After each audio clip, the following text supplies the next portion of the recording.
Sungai Kapuas punya cerita bila kita minum airnya. Biarpun pergi jauh kemana, sungguh susah nak melupakannya. Assalamualaikum warahmatullahi wabarakatuh. Salam sejahtera untuk juri yang bijaksana, sahabat pendongeng dan penonton yang luar biasa. Perkenalkan, nama saya Rayvan Wardana dari SMP Negeri 3 Sungai Raya, Kabupaten Kuburaya, Provinsi Kalimantan Barat. Dongeng yang akan saya bawakan berjudul Pak Saloy dan Ikan Ajaib. Kisah ini menceritakan bukan hanya lucu, tapi mengajarkan kita tentang B2SA sejak dini. Di kampung di tepi Sungai Kapuas, berdirilah seorang lelaki sederhana bernama Pak Saloy. Orang kampung mengenalnya bukan karena rajin, bukan juga karena pintar, tapi karena malas. Kalau orang ke ladang menanam padi atau ke sungai menjala ikan, Pak Saloy masih terbaring di bawah pohon mangga sambil garuk kepala, lalu menggumam. Aduh, aku lapar. Tapi kalau masak ribet. Kalau ke ladang panas. Kalau makan sayur pahit. Maunya makan ikan asin sama nasi saja agar kenyang. Tiba-tiba seekor ikan berwarna keemasan meloncat ke kakinya. Pak Saloy kaget. Wah, ikan ajaib jatuh dari langit. Tapi sebelum Pak Saloy menangkap ikan itu berbicara. Hei Saloy, aku ini ikan ajaib. Jika kau lepaskan aku, akan kuberi kau satu permintaanmu. Mata Saloy pun berbinar.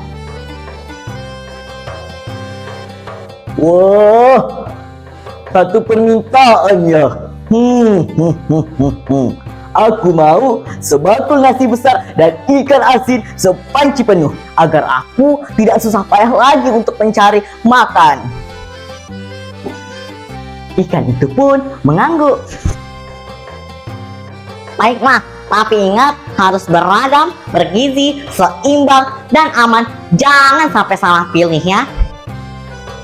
Tiba-tiba, duar, sekejap, nasi dan ikan asin sudah berada di depan Pak Saloy. Hari pertama, ia makan lahap. Hari kedua, dia masih menikmatinya. Tapi hari ketiga, perutnya sakit, badannya lemas, dan kepalanya pusing 7 keliling. Istrinya pun menghelakan napas. Bang, kamu itu terlalu banyak makan karbohidrat sama ikan asin saja. Badan juga perlu yang beragam, Bang. Sepertiga nasi, 1/6 lauk, 1/3 protein, 1/3 buah-buahan. Pak Saloy pun mengeluh. Mana aku tahu. Ia pun pergi ke sungai lagi untuk mencari ikan ajaib itu lagi. Oh ikan! Ikan! Ikan! Ih, mana ikan nih? Ikan, tolong aku, perutku sakit, kepalaku pusing 7 keliling. Aku butuh makanan yang benar ikan. Oh ikan! Air pun bergejolak. Ikan itu muncul lagi dengan senyum yang gembira. Nah kan Saloy, menyesalkan kau? Kalau kau makanan itu perlu yang beragam, bergizi, seimbang, dan aman. Lalu tiba-tiba duar, makan hidangan lokal muncul di depan wajah Pak Saloy. Ada nasi sebagai karbohidrat, ada ikan gabus sebagai protein, ada sayur bayam sebagai serat, ada buah-buahan sebagai gizi. Pak Saloy pun melongo.